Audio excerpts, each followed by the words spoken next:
ਵਾਹਿਗੁਰੂ ਜੀ ਕਾ ਖਾਲਸਾ ਵਾਹਿਗੁਰੂ ਜੀ ਕੀ ਫਤਿਹ। ਪਰਮ ਸਨਮਾਨਯੋਗ ਸਤਿਗੁਰਾਂ ਦੇ ਚਰਨਾਂ ਵਿੱਚ ਜੁੜ ਬੈਠੇ ਰੱਬ ਰੂਪ ਗੁਰਮੁਖ ਸਤਸੰਗੀ ਜਨ, ਸਤਿਗੁਰੂ ਜੀ ਦੀ ਬਖਸ਼ਿਸ਼ ਮਹਿਰਾਮਤ ਦਾ ਸਦਕਾ ਗੁਰੂ ਚਰਨਾਂ ਵਿੱਚ ਜੁੜ ਕੇ ਬਹਿਣ ਦਾ ਸਮਾਂ ਨਸੀਬ ਹੋਇਆ। ਸਤਿਗੁਰੂ ਜੀ ਦੀ ਪਿਆਰੀ ਅੰਮ੍ਰਿਤਮਈ ਬਾਣੀ ਦਾ ਕੀਰਤਨ ਗੁਰੂ ਕੇ ਪਿਆਰੇ ਕੀਰਤਨੀਆਂ ਪਾਸੋਂ ਆਪ ਜੀ ਨੇ ਸਰਵਣ ਕੀਤਾ। ਗੁਰੂ ਦਰ ਤੇ ਜੁੜ ਕੇ ਗੁਰੂ ਦੀ ਬਾਣੀ ਦੁਆਰਾ ਵਾਹਿਗੁਰੂ ਨਾਲ ਜੁੜਨ ਦਾ, ਸਾਂਝ ਪਾਉਣ ਦਾ ਨਿਮਾਣਾ ਜਿਹਾ ਯਤਨ ਕਰ ਰਹੇ ਹਾਂ। ਸਤਿਗੁਰੂ ਜੀ ਬਾਣੀ ਅੰਦਰ ਰਹਿਮਤ ਕਰਦਿਆਂ ਸਾਨੂੰ ਸਮਝਾਉਂਦੇ ਨੇ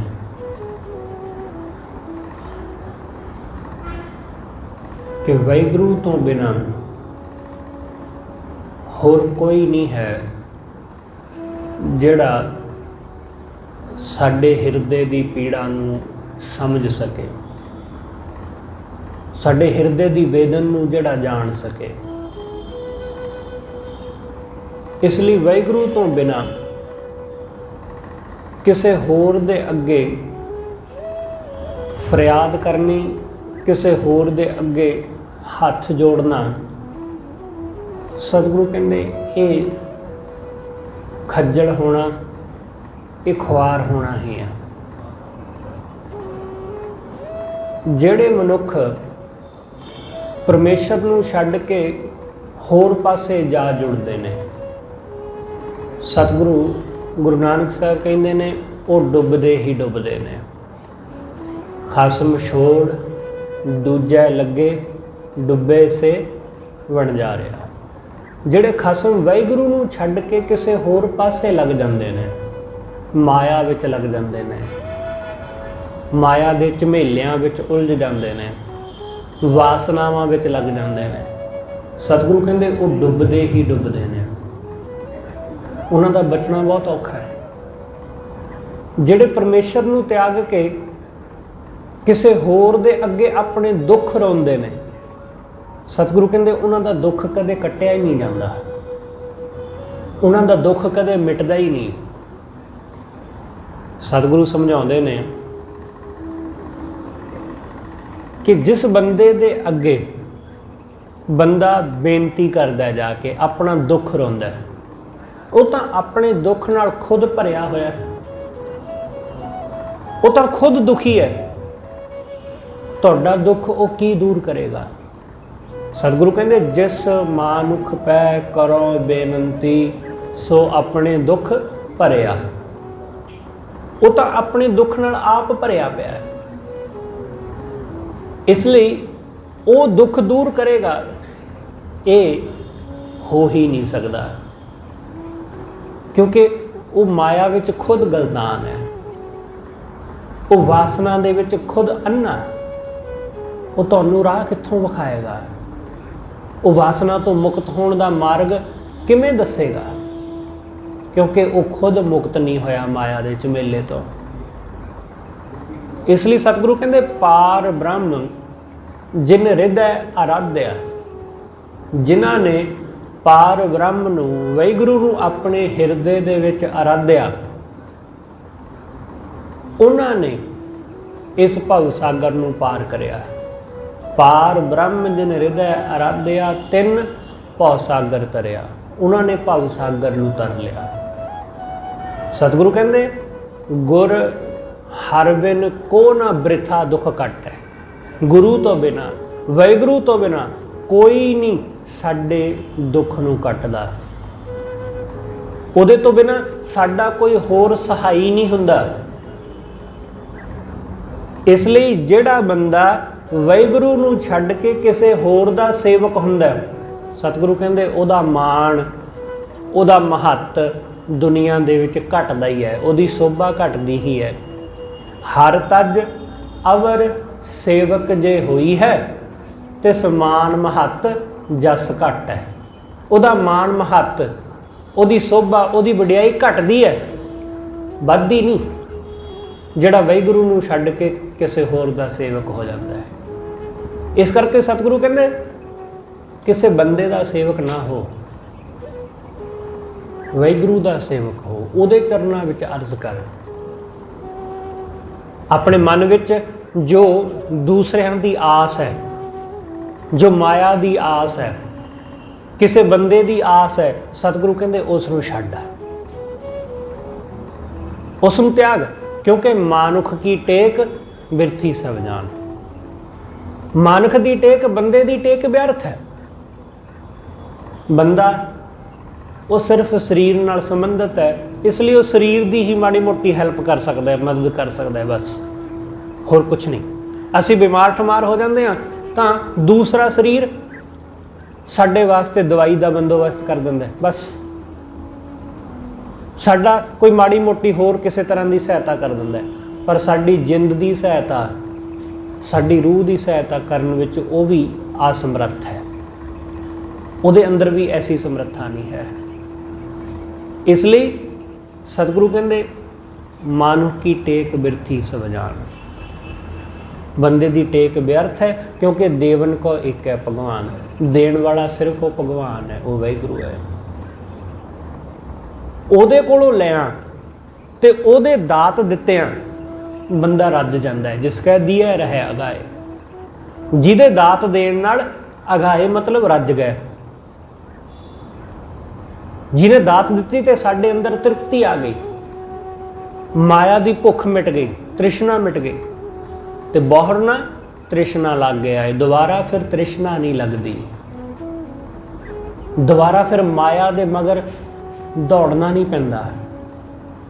ਜਦੋਂ ਅਸੀਂ ਉਸ ਵਾਹਿਗੁਰੂ ਦੇ ਨਾਲ ਜੁੜ ਜਾਂਦੇ ਹਾਂ, ਜਦੋਂ ਉਹਦੇ ਤੇ ਆਪਣੀ ਟੇਕ ਰੱਖਦੇ ਹਾਂ।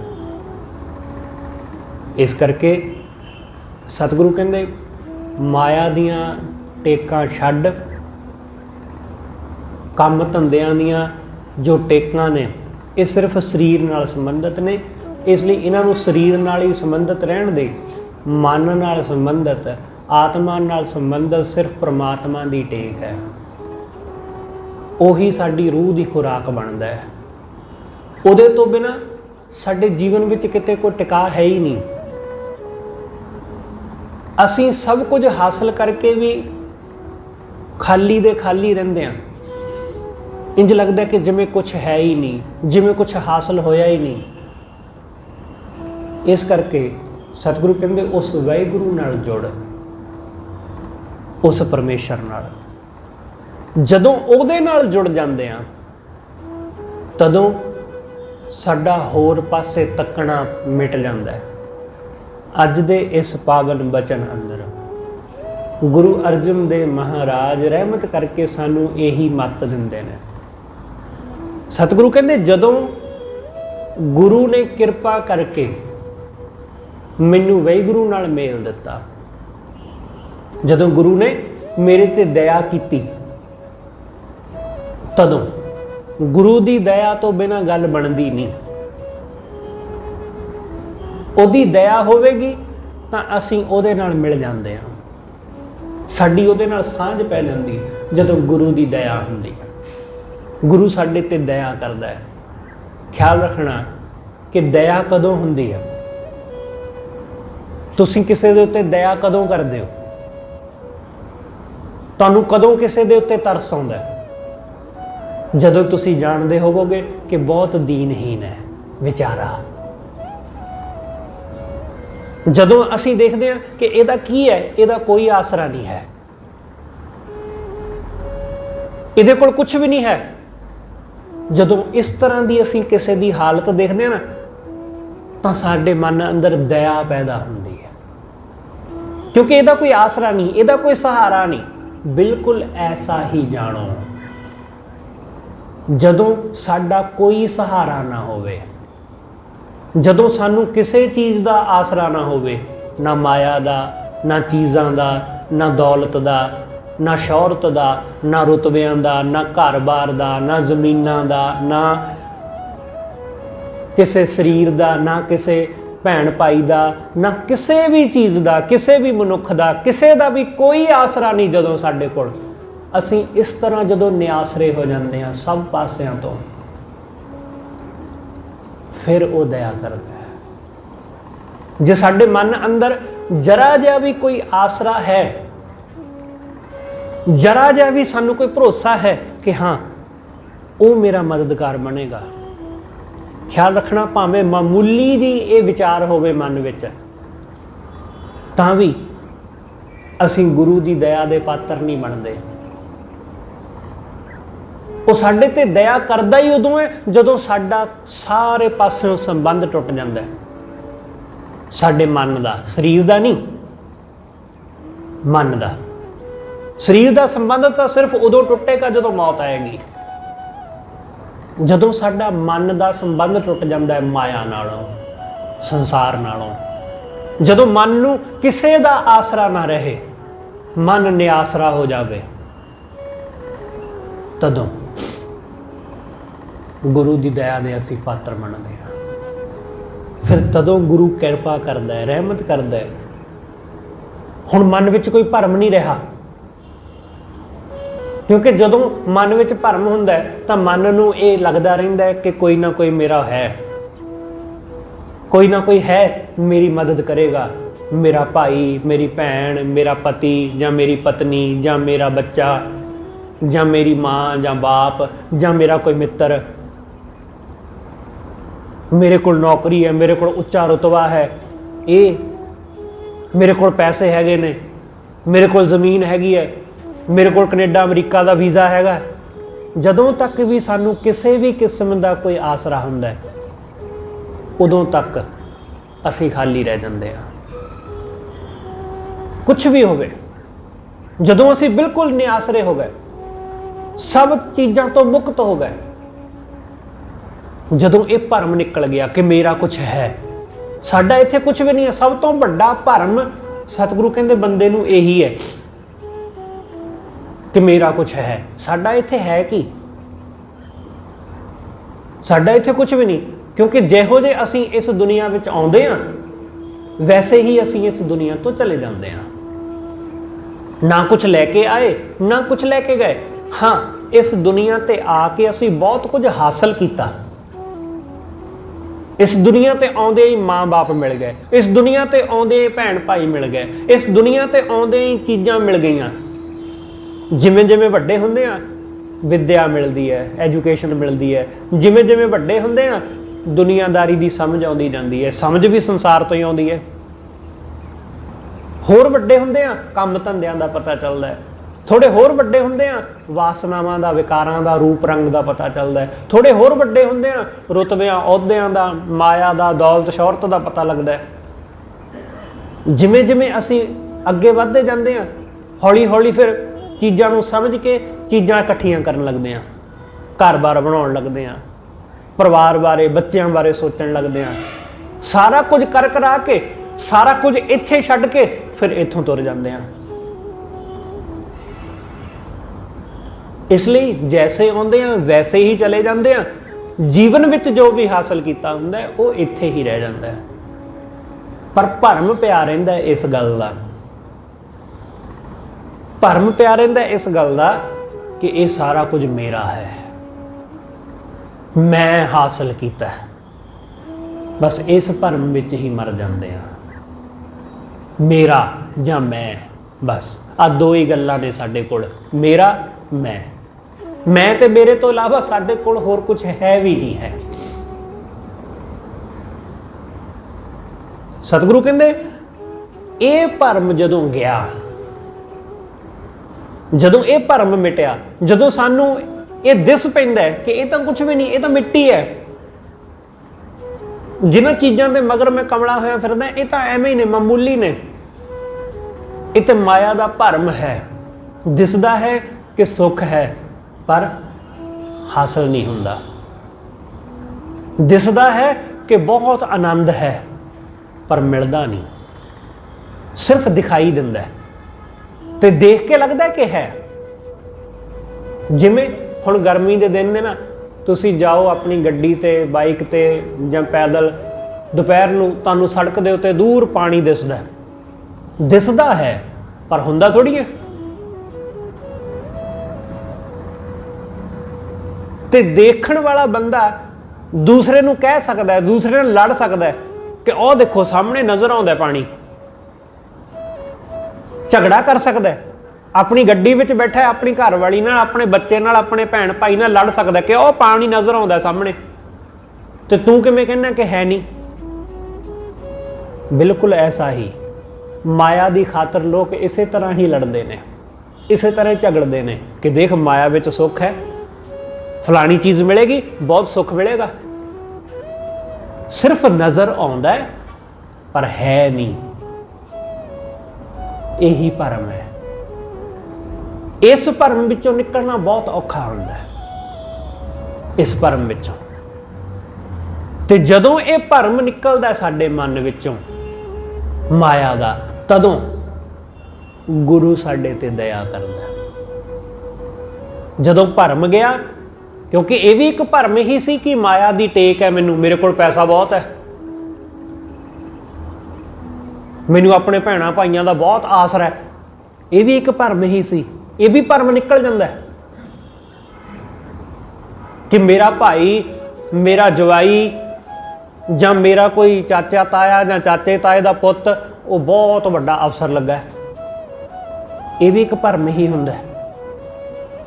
ਇਹ ਵੀ ਭਰਮ ਛੇਤੀ ਨਿਕਲ ਜਾਂਦਾ ਹੈ।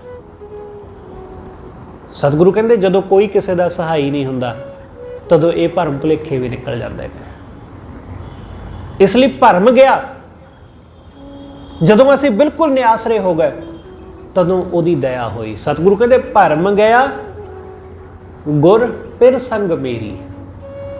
ਜਦੋਂ ਮੇਰੇ ਮਨ ਵਿੱਚੋਂ ਭਰਮ ਨਿਕਲ ਗਿਆ, ਗੁਰੂ ਨੇ ਕਿਰਪਾ ਕਰਕੇ ਮੈਨੂੰ ਪ੍ਰਭੂ ਨਾਲ ਮੇਲ ਦਿੱਤਾ,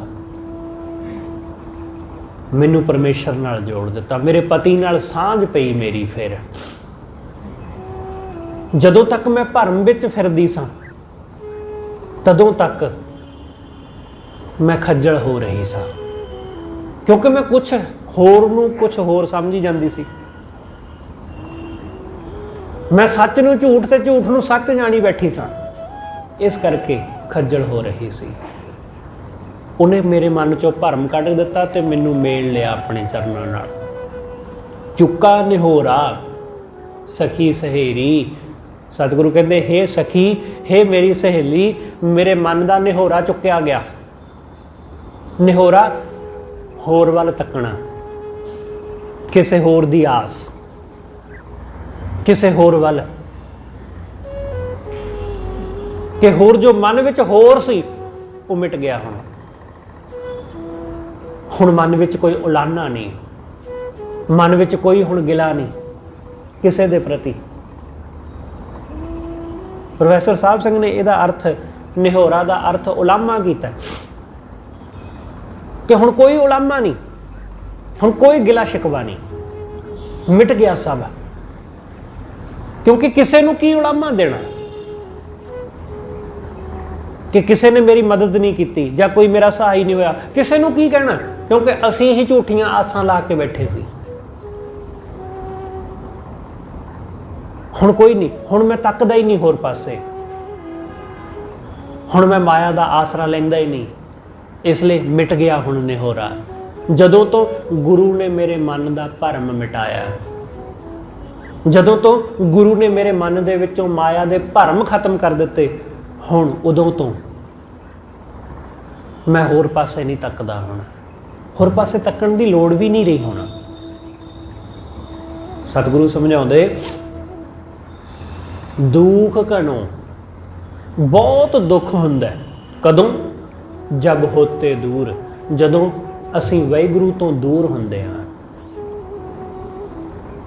ਜਦੋਂ ਅਸੀਂ ਉਹਦੇ ਤੋਂ ਦੂਰ ਹੁੰਦੇ ਹਾਂ ਉਦੋਂ ਬਹੁਤ ਦੁੱਖ ਹੁੰਦਾ। ਐਸਾ ਹੀ ਹੈ, ਤੁਸੀਂ ਉਹਦੇ ਨੇੜੇ ਹੋ ਕੇ ਵੇਖੋ, ਉਹਦੇ ਨਾਲ ਨੇੜਤਾ ਬਣਾ ਕੇ ਵੇਖੋ। ਜਿਵੇਂ ਜਿਵੇਂ ਅਸੀਂ ਨੇੜੇ ਹੋਵਾਂਗੇ ਉਵੇਂ ਉਵੇਂ ਸਾਡੇ ਹਿਰਦੇ ਵਿੱਚ ਸੁੱਖ ਪ੍ਰਵੇਸ਼ ਕਰਦਾ ਜਾਵੇਗਾ, ਉਵੇਂ ਉਵੇਂ ਸਾਡੇ ਅੰਦਰ ਆਨੰਦ ਆਉਂਦਾ ਜਾਂਦਾ। पर जिमें जिमें साडी दूरी बनती जाती है, असीं उहदे तो दूर हुंदे जांदे आ, उवें उवें दुख साडे घर आ डेरा करदे ने। जदों वो आ जांदा है तां दुख रोग दा डेरा जिहड़ा है वो भज जांदा है, वो खत्म हो जाता है। इसलिए सतगुरु कहते उहदे नेड़े हो। आपां रोज़ बचन पढ़ते गुरु अमरदास महाराज दा, सतगुरु कहते ए मन मेरेआ तू सदा रहो हर नाले, तू वाहिगुरू दे नाल रहो। जदों तू उहदे नाल रहेगा, नाल रहो तू मन मेरे दुख सब विसारना। जदों तू उहदे नाल जुड़िया रहेगा तो तेरे दुख सब खत्म हो जाएंगे। तो वह वाहिगुरू अंगीकार ओ करे तेरा कारज सब सवारना, वो तेरा अंगीकार होके, वो तेरा सहाई होके तेरे सारे कारज सवार देगा। इसलिए उहदे नेड़े हो, उहदे तो दूर ना जा। दुख घनो जब होते दूर, जदों असीं उहदे तो दूर हुंदे आ तदों साडे जीवन विच बहुत घना दुख हुंदा है। सुख होने के बावजूद भी सुख का एहसास नहीं होता, चीज़ां होने के बावजूद भी असीं खाली खाली महसूस करते हैं, रज्जे होने के बावजूद भी भुखियां वर्गी हालत होंदी है कि है सब कुछ पर फिर भी इंज लगता है कि कुछ भी नहीं है। इस करके सतगुरु कहते अब मसलत मोहे मिली हदूर, हुण मैनू मसलत मिली, हुण मैनू सिक्ख्या मिली, हुण मैनू गुरु ने मत दिती। की मत दिती? गुरु ने ये मत दिती कि वाहिगुरू दे चरनां नाल जुड़िया रहो। गुरु ने मैनू ये सिक्ख्या बख्शी, अब मसलत मोहे मिली हदूर, उहदे नेड़े रहण दी सिक्ख्या मिली मैनू कि उहदे नेड़े रहेगा तो सुखी रहेगा, उहदी शरण विच रहेगा तो सुखी रहेगा। क्योंकि प्रभ की शरण सगल भै लाथे, दुख बिन से सुख पाया। उहदी शरण विच आया सारे दुख मिट जाते हैं, उहदे चरनां नाल जुड़िया सारे कलेश मिट जाते हैं, सारे भै मिट जाते हैं। कोई डर, कोई तकलीफ, किसी तरह का कोई विघन नहीं रह जाता। इसलिए ये सिक्ख्या मैनू गुरु ने दिती है। ख्याल रखना, गुरु की सिक्ख्या ते ध्यान देना, जो गुरु कहता है वो सुनना। लोग की कहते हैं, माया की कहती है, संसार की कहता है, डजंट मैटर, कोई फर्क नहीं पैंदा इहदे नाल। किसी दे कहण नाल की हुंदा है? कुछ नहीं। लोग बड़ियां सिक्ख्या दिंदे ने। लोग की सिक्ख्या दिंदे ने? लोग सिर्फ सिक्ख्या ही दिंदे ने, क्योंकि सलाह देनी बहुत सौखा काम है। सलाह देनी बड़ा आसान काम है। दुनिया में सब तो सौखा काम सलाह देनी है। सब तो वध कोई चीज़ जिहड़ी दित्ती जाती दुनिया में वो सलाह है। किसी नूं भी तुसीं कहो झटपट लोग दे देंगे सलाह। खासकर साडा देश तो ऐसा है, इत्थे जिन्हों किसी नूं कुछ नहीं भी पता हुंदा वो भी सलाह दे दिंदा है। तुसीं कुछ भी पुछो, तुसीं धर्म के संबंध में पुछो, माया के संबंध में पुछो, परमेश्वर के संबंध में पुछो, ध्यान के संबंध में पुछो, सिमरन के संबंध में पुछो, राजनीति के संबंध में पुछो, जो पुछोगे लोग सलाह दे देंगे, जी हाँ इंज कर लो। कुछ भी झूठा आश्वासन, झूठा भरोसा लोग बहुत दिंदे ने। ते इहो जिहे लोकां नाल दुनिया भरी पई है। सब तो वध दित्ती जाने वाली चीज़ सलाह है, ते सब तो ना वध ना ली जाने वाली चीज़ का नाम भी सलाह है। लोग दिंदे ने सलाह, पर सुनदा कौन है? करदे लोग उही ने जो उन्हां दे दिल नूं चंगा लगदा है, जो अपनी मन की मर्जी हुंदी है उही करते हैं। हाँ, सुनते सब दी ने, ते लोग कहते भी ने कि सुनो सब दी, करो मन दी। इसलिए दुनिया की सिक्ख्या, दुनिया की सलाह, उहदा कोई बहुता लाभ नहीं। दुनिया सिर्फ माया की ही सलाह दे सकती है, संसार की ही गल कर सकती। इसलिए गुरु की गल सुनना, क्योंकि गुरु की गल विच वजन है। गुरु की गल माया दी नहीं है, गुरु की गल संसार दी नहीं है, गुरु की गल वो है जिहदा मन नूं भी पता नहीं। इसे करके साडा मन गुरु की गल विच लगदा नहीं। क्यों? क्योंकि साडा मन उस गल विच लगदा है जिस बारे मन ने कदे कुछ सुनिया होवे। असी माया बारे सुने, इसलिए जरा जी गल माया की सुनते हैं तो कन खड़े हो जाते साडे। असी वासना की गल सुनी है, सानू पता है वासना की हुंदी है, इसलिए माड़ी जी वासना की जरा कन विच आवाज़ पवे, असी उस वेले उधर ध्यान ले जाते अपना।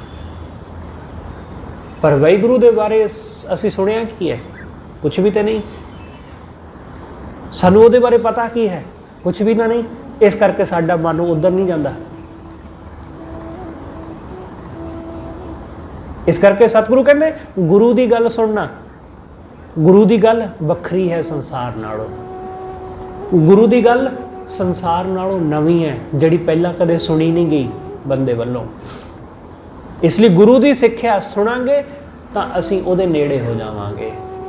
माया की गल सुनांगे तो उस वाहिगुरू तो दूरी बन जाएगी, उस परमेश्वर नालों दूरी होएगी। नेड़ता चाहिए है तो गुरु की गल सुनना।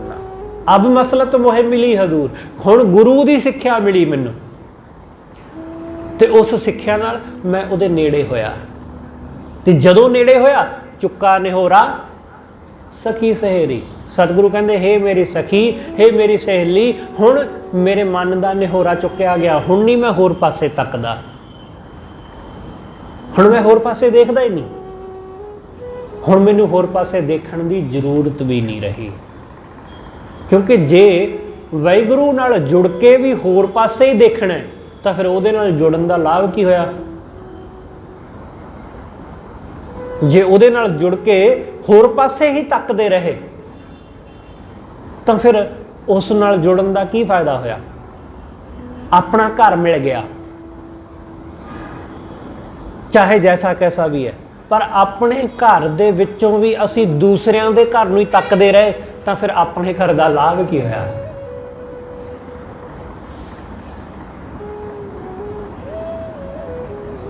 कि जो चाहते सी वो मिल गया कि हाँ मैनू मेरा अपना घर मिल जाए, चाहे जैसा कैसा भी होवे, वो मिल गया। पर हुण ध्यान दूसरिਆਂ ਦੇ घरां ਵੱਲ है कि दूसरे तो ज़्यादा वधिया है। ये तो कोई सियाणपना ना होई, ये तो मूर्खता होई। फिर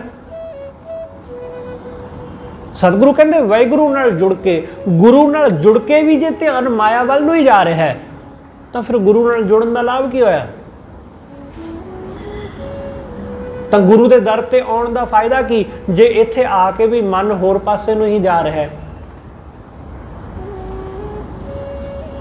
इसलिए हुण मन का ये निहोरा होर पासे तकना मिट गया।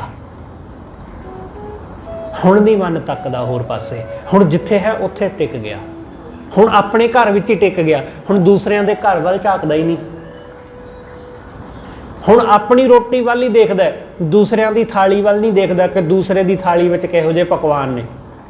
हुण अपनी थाली नूं ही तकदा है, हुण ਉਹਦੇ ਵਿੱਚ संतुष्ट हो गया, हुण ਉਹਦੇ ਵਿੱਚ ही सबर नाल भर गया, हुण ਉਹਦੇ ਵਿੱਚ तृप्ति आउण लग पई।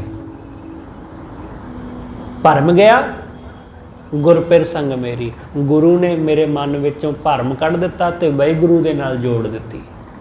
रहाओ निकट आन प्रे सेज धरी, प्रभु ने परमेश्वर ने कृपा करके मैनू नेड़े कर लिया अपने। निकट आन प्रे सेज धरी, उन्हें हिरदे दी सेज ते मैनू बिठा लिया, उन्हें मैनू अपने चरनां नाल जोड़ लिया। निकट आन प्रे सेज धरी, कान कड्ढन ते छूट परी। हुण कान कि हुण किसी होर दी मोहताजी, कान कड्ढना मतलब मोहताजी करना किसी होर दी, किसी होर वल तकना, किसी होर दे अगे हथ अड्डना। हुण ये मोहताजी मिट गई। फरीद साहब ने कहा ना परमेश्वर नूं कि हे वाहिगुरू, जे तेरे नाल जुड़ के भी मैनू दूसरिਆਂ दे वल ही तकना पवे, दूसरिਆਂ दे अगे हथ अड्डना पवे, तो फिर इहदे नालों तां मर जाना चंगा। ਇਹਦੇ ਨਾਲੋਂ ਤਾਂ ਮੈਂ ਮਰਨਾ ਪ੍ਰਵਾਨ ਕਰਾਂਗਾ, ਕਿਉਂਕਿ ਤੇਰੇ ਨਾਲ ਜੁੜ ਕੇ ਮੈਂ ਦੂਸਰਿਆਂ ਦੇ ਅੱਗੇ ਹੱਥ ਕਿਉਂ ਅੱਡਾਂ। ਉਹਨਾਂ ਆਖਿਆ ਨਾ ਕਿ ਜੇ ਤੂੰ ਐਵੇਂ ਰੱਖ ਸੀ ਇਹ ਜੀਓ ਸਰੀਰੋਂ ਲੈ, ਕਿ ਜੇ ਤੂੰ ਐਵੇਂ ਹੀ ਰੱਖਣਾ ਚਾਹੁੰਦਾ ਮੈਨੂੰ ਕਿ ਮੈਂ ਦੂਸਰਿਆਂ ਦੇ ਅੱਗੇ ਮੰਗਤਾ ਬਣ ਕੇ ਫਿਰਦਾ ਰਵਾਂ, ਤਾਂ ਫਿਰ ਇਹਦੇ ਨਾਲੋਂ ਚੰਗਾ ਕਿ ਮੇਰੇ ਸਰੀਰ ਵਿੱਚੋਂ ਜਾਨ ਕੱਢ ਲੈ, ਕਿਉਂਕਿ ਮੈਂ ਦੂਸਰਿਆਂ ਦੇ ਅੱਗੇ ਹੱਥ ਨਹੀਂ ਅੱਡ ਸਕਦਾ, ਮੈਂ ਦੂਸਰਿਆਂ ਦੇ ਅੱਗੇ ਮਿੰਨਤਾਂ ਨਹੀਂ ਕਰ ਸਕਦਾ। ਤੇਰੇ ਅੱਗੇ ਤਾਂ ਮੈਂ ਮਿੰਨਤਾਂ ਵੀ ਕਰ ਲਵਾਂ, ਗਿੜਗੜਾ ਲਵਾਂਗਾ, ਜੋ ਕਹਿੰ ਸਭ ਕੁਝ ਕਰ ਲਾਂਗਾ, ਪਰ ਦੂਸਰੇ ਦੇ ਅੱਗੇ ਨਹੀਂ, ਕਿਸੇ ਹੋਰ ਅੱਗੇ ਨਹੀਂ ਤੇਰੇ ਤੋਂ ਬਿਨਾਂ। ਇਸ ਕਰਕੇ ਸਤਿਗੁਰੂ ਕਹਿੰਦੇ ਜਦੋਂ ਤੋਂ ਉਹਦੇ ਨਾਲ ਸਾਂਝ ਪਈ, ਹੁਣ ਕਿਸੇ ਹੋਰ ਦੀ ਮੁਹਤਾਜੀ ਨਹੀਂ ਰਹਿ ਗਈ, ਹੁਣ ਕਿਸੇ ਹੋਰ ਅੱਗੇ ਬੇਨਤੀ ਨਹੀਂ ਕਰਨੀ ਪੈਂਦੀ। ਕਾਨ ਕੱਢਣ ਤੇ ਛੂਟ ਪਰੀ, ਮੰਦਰ ਮੇਰਾ ਸ਼ਬਦ ਉਜਾਰਾ। ਮੇਰੇ ਘਰ ਵਿੱਚ, ਮੰਦਰ ਮਤਲਬ ਘਰ, ਮੇਰੇ ਮਨ ਰੂਪੀ ਘਰ ਵਿੱਚ, ਮੇਰੇ ਹਿਰਦੇ ਰੂਪੀ ਘਰ ਵਿੱਚ ਸ਼ਬਦ ਦਾ ਚਾਨਣ ਹੋ ਗਿਆ, ਸ਼ਬਦ ਉਜਾਰਾ, ਸ਼ਬਦ ਦਾ ਉਜਾਲਾ, ਗੁਰੂ ਦੇ ਗਿਆਨ ਦਾ ਪ੍ਰਕਾਸ਼, ਗੁਰੂ ਦੇ ਗਿਆਨ ਦਾ, ਗੁਰੂ ਦੇ ਸ਼ਬਦ ਦਾ ਪ੍ਰਕਾਸ਼ ਹੋਇਆ। ਜਿਹੜਾ ਸ਼ਬਦ ਅਸੀਂ ਸੁਣਦੇ ਹਾਂ, ਪੜ੍ਹਦੇ ਹਾਂ, ਉਸ ਸ਼ਬਦ ਰਾਹੀਂ ਜਦੋਂ ਸਾਨੂੰ ਸੂਝ ਆਉਂਦੀ ਹੈ, ਜਦੋਂ ਸਾਨੂੰ ਸੋਝੀ ਆਉਂਦੀ ਹੈ, ਸਾਨੂੰ ਅਕਲ ਆਉਂਦੀ ਹੈ, ਅਸੀਂ ਉਸ ਸ਼ਬਦ ਦੇ ਮੁਤਾਬਕ ਜੀ ਪੈਂਦੇ ਹਾਂ, ਤਦੋਂ ਸਾਡੇ ਜੀਵਨ ਵਿੱਚ ਚਾਨਣ ਹੁੰਦਾ ਹੈ, ਅਦਰਵਾਈਜ਼ ਕੁਛ ਨਹੀਂ ਹੁੰਦਾ।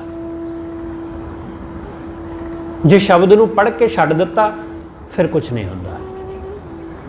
ਜੇ ਉਹਦੇ ਤੋਂ ਕੁਝ ਸਿੱਖਿਆ ਨਹੀਂ, ਉਹਦੇ ਤੋਂ ਕੁਝ ਸੇਧ ਨਹੀਂ ਲਈ, ਤਾਂ ਫਿਰ ਕੁਛ ਨਹੀਂ ਹੁੰਦਾ। ਫਿਰ ਹਨੇਰਾ ਉਵੇਂ ਦਾ ਉਵੇਂ ਰਹਿੰਦਾ ਜਿਵੇਂ ਪਹਿਲਾਂ ਸੀ।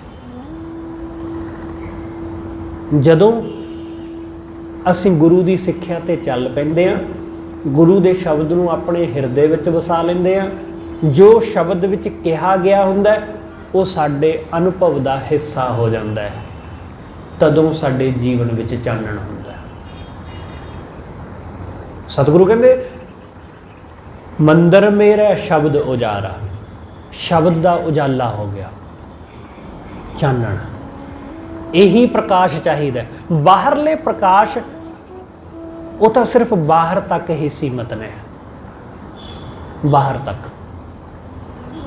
ਹਿਰਦੇ ਦਾ ਚਾਨਣ, ਸਤਿਗੁਰੂ ਕਹਿੰਦੇ ਬਾਹਰ ਦੁਨੀਆ ਨੇ ਬਹੁਤ ਚਾਨਣ ਕੀਤਾ ਹੋਇਆ, ਬਾਹਰ ਦਿਸੈ ਚਾਨਣਾ ਦਿਲ ਅੰਧਿਆਰੀ ਰਾਤ।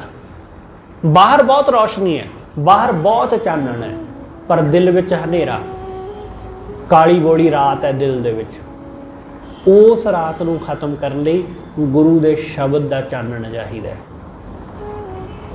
ਜਦੋਂ ਗੁਰੂ ਦੇ ਸ਼ਬਦ ਦਾ ਚਾਨਣ, ਗੁਰੂ ਦੇ ਸ਼ਬਦ ਦਾ ਗਿਆਨ ਸਾਡਾ ਆਪਣਾ ਗਿਆਨ ਹੋ ਜਾਂਦਾ ਹੈ, ਤਦੋਂ ਗੱਲ ਬਣਦੀ ਹੈ। ਤਦੋਂ ਫਿਰ ਆਨੰਦ ਵਿਨੋਦੀ ਖਸਮ ਹਮਾਰਾ, ਕਿ ਉਹ ਪਰਮਾਤਮਾ ਜਿਹੜਾ ਆਨੰਦ ਨਾਲ ਭਰਿਆ ਹੋਇਆ, ਜਿਹਨੂੰ ਪਰਮਾਨੰਦ ਕਹਿੰਦੇ ਆ। ਪਰਮਾਤਮਾ ਨੂੰ ਪਰਮਾਨੰਦ ਕਿਉਂ ਕਿਹਾ ਜਾਂਦਾ ਹੈ? ਪਰਮ ਆਨੰਦ, ਸਭ ਤੋਂ ਵੱਡਾ ਆਨੰਦ, ਜਿਹਦੇ ਵਰਗਾ ਹੋਰ ਆਨੰਦ ਕੋਈ ਹੈ ਹੀ ਨਹੀਂ, ਉਹ ਪਰਮ ਆਨੰਦ ਮਿਲ ਗਿਆ। ਆਨੰਦ ਵਿਨੋਦੀ ਖਸਮ ਹਮਾਰਾ। ਸਤਿਗੁਰੂ ਕਹਿੰਦੇ ਮੇਰਾ ਖਸਮ, ਮੇਰਾ ਵਾਹਿਗੁਰੂ, ਉਹ ਬਹੁਤ ਆਨੰਦ ਨਾਲ ਭਰਿਆ ਹੋਇਆ, ਉਹੀ ਮੇਰਾ ਸਹਾਇਕ ਹੈ। ਮਸਤਕ ਭਾਗ ਮੈਂ ਫਿਰ ਘਰ ਆਇਆ, ਮੇਰੇ ਮੱਥੇ ਤੇ ਭਾਗ ਜਾਗ ਪਿਆ, ਮੇਰਾ ਪਤੀ, ਮੇਰਾ ਪਰਮੇਸ਼ਰ, ਉਹ ਮੇਰੇ ਘਰ ਆ ਗਿਆ। ਖਿਆਲ ਰੱਖਣਾ, ਉਹਨੇ ਹੀ ਆਉਣਾ, ਅਸੀਂ ਕਿਤੇ ਨਹੀਂ ਜਾਣਾ ਹੁੰਦਾ। ਜਗਿਆਸੂ ਨੇ, ਅਭਿਆਗਤ ਨੇ, ਇਹਨੇ ਕਿਤੇ ਨਹੀਂ ਜਾਣਾ, ਉਹ ਆਵੇਗਾ, ਉਹੀ ਆਵੇਗਾ। ਤੇ ਇਸ ਲਈ ਉਹਦੇ ਆਗਮਨ ਦੇ ਲਈ ਸਾਨੂੰ ਬੰਦੋਬਸਤ ਕਰਨਾ ਹੁੰਦਾ, ਟਿਕਣਾ ਹੁੰਦਾ, ਸਥਿਰ ਹੋਣਾ ਹੁੰਦਾ। ਜਦੋਂ ਅਸੀਂ ਟਿਕਣ ਦੀ ਬਜਾਏ ਇੱਧਰ ਉੱਧਰ ਭੱਜਦੇ ਹਾਂ, ਖੱਜਲ ਹੁੰਦੇ ਹਾਂ, ਫਿਰ ਉਹ ਸਾਡੇ ਘਰ ਨਹੀਂ ਟਿਕਦਾ, ਉਹ ਸਾਡੇ ਘਰ ਨਹੀਂ ਆਉਂਦਾ। ਉਹਦੇ ਆਉਣ ਦੇ ਲਈ ਪਹਿਲਾਂ ਖੁਦ ਸਥਿਰ ਹੋਣਾ। ਸਤਿਗੁਰੂ ਕਹਿੰਦੇ ਥਿਰ ਕਰ ਵੈਸੋ ਹਰ ਜਨ ਪਿਆਰੇ, ਟਿਕ ਜਾਓ, ਮਨ ਰੇ ਥਿਰ ਰਹੋ, ਮਤ ਕਤ ਜਾਹੀ ਦਿਓ। ਸਥਿਰ ਹੋ ਜਾਓ ਕਿ ਮਨ ਇੱਧਰ ਉੱਧਰ ਨਾ ਦੌੜੇ, ਮਨ ਬਿਲਕੁਲ ਸਥਿਰ ਹੋ ਜਾਏ, ਸ਼ਾਂਤ ਹੋ ਜਾਏ, ਟਿਕ ਬੈਠੇ, ਸਬਰ ਸੰਤੋਖ ਗੁਣਾਂ ਨਾਲ ਭਰ ਜਾਵੇ। ਜਦੋਂ ਇਹਨਾਂ ਗੁਣਾਂ ਦਾ ਧਾਰਨੀ ਹੋ ਜਾਂਦਾ, ਮਨ ਬਿਲਕੁਲ ਸਬਰ ਸੰਤੋਖ ਨਾਲ ਭਰ ਕੇ ਟਿਕ ਜਾਂਦਾ, ਤਦੋਂ ਉਹ ਵਾਹਿਗੁਰੂ ਆਉਂਦਾ ਜੀ, ਤਦੋਂ ਉਹ ਪਰਮੇਸ਼ਰ ਆਉਂਦਾ। ਇਸ ਲਈ ਹਾਰ ਸ਼ਿੰਗਾਰ ਕਰਕੇ ਸੁਹਾਗਣ ਨੂੰ ਕਿਤੇ ਬਾਹਰ ਜਾਣ ਦੀ ਜ਼ਰੂਰਤ ਨਹੀਂ ਪੈਂਦੀ। ਉਹ ਘਰ ਬੈਠਦੀ ਹੈ, ਆਪਣੇ ਪਤੀ ਦੀ ਉਡੀਕ ਕਰਦੀ ਹੈ ਕਿ ਉਹ ਆਵੇਗਾ। ਬਸ ਐਸਾ ਹੀ ਕਿ ਸਿਮਰਨ ਕਰਕੇ, ਬੰਦਗੀ ਕਰਕੇ ਬਾਹਰ ਇਸ ਗੱਲ ਦਾ ਰੌਲਾ ਪਾਉਣ ਦੀ ਜ਼ਰੂਰਤ ਨਹੀਂ ਕਿ ਮੈਂ ਬੜਾ ਸਿਮਰਨ ਕਰਦਾ, ਮੈਂ ਬੜੀ ਬੰਦਗੀ ਕਰਦਾ। ਕਰਕੇ ਘਰ ਬਹਿਣਾ, ਉਹ ਘਰ ਆਵੇਗਾ। ਸਤਿਗੁਰੂ ਕਹਿੰਦੇ ਮੇਰਾ ਭਾਗ ਜਾਗ ਪਿਆ ਕਿ ਉਹ ਪਤੀ ਪਰਮੇਸ਼ਰ ਘਰ ਆ ਗਿਆ। ਮਸਤਕ ਭਾਗ ਮੈਂ ਪਿਰ ਘਰ ਆਇਆ, ਥਿਰ ਸੁਹਾਗ ਨਾਨਕ ਜਨ ਪਾਇਆ। ਸਤਿਗੁਰੂ ਕਹਿੰਦੇ ਮੇਰਾ ਸੁਹਾਗ ਥਿਰ, ਉਸ ਨੂੰ ਮੈਂ ਪ੍ਰਾਪਤ ਕਰ ਲਿਆ। ਉਸ ਨੂੰ ਪਰਮੇਸ਼ਰ ਨੇ ਕਿਰਪਾ ਕੀਤੀ ਤਾਂ ਉਹ ਪਰਮੇਸ਼ਰ ਮੈਨੂੰ ਹਾਸਲ ਹੋਇਆ। ਉਹਨੇ ਆਪ ਰਹਿਮਤ ਕਰਕੇ ਮੈਨੂੰ ਆਪਣੇ ਗਲ ਲਾ ਲਿਆ। ਇਸ ਲਈ ਉਹ ਆਵੇਗਾ, ਬਸ ਥੋੜ੍ਹਾ ਉਡੀਕ ਕਰਨੀ ਪੈਂਦੀ ਹੈ, ਸਬਰ ਨਾਲ ਟਿਕਣਾ ਪੈਂਦਾ, ਫਿਰ ਗੱਲ ਬਣਦੀ। ਸਤਿਗੁਰੂ ਰਹਿਮਤ ਕਰੇ ਆਪਾਂ ਸਭ ਉਹਦੇ ਚਰਨਾਂ ਨਾਲ ਸਾਂਝ ਪਾ ਕੇ ਆਪਣੇ ਮਨ ਦੇ ਵਿਕਾਰਾਂ ਨੂੰ, ਵਾਸਨਾਵਾਂ ਨੂੰ ਤਿਆਗ ਕੇ, ਮਨ ਨੂੰ ਸਥਿਰ ਕਰਕੇ ਉਹਦੇ ਚਰਨਾਂ ਨਾਲ ਜੋੜ ਸਕੀਏ। ਹੋਈਆਂ ਭੁੱਲਾਂ ਦੀ ਖਿਮਾ ਸਤਿਗੁਰੂ ਜੀ ਅਤੇ ਆਪ ਸਰਬੱਤ ਸੰਗਤ ਬਖਸ਼ਣਯੋਗ। ਭੁੱਲਾਂ ਨਾ ਚਤਾਰਦੇ ਹੋਏ ਆਖੋ ਜੀ ਵਾਹਿਗੁਰੂ ਜੀ ਕਾ ਖਾਲਸਾ, ਵਾਹਿਗੁਰੂ ਜੀ ਕੀ ਫਤਿਹ।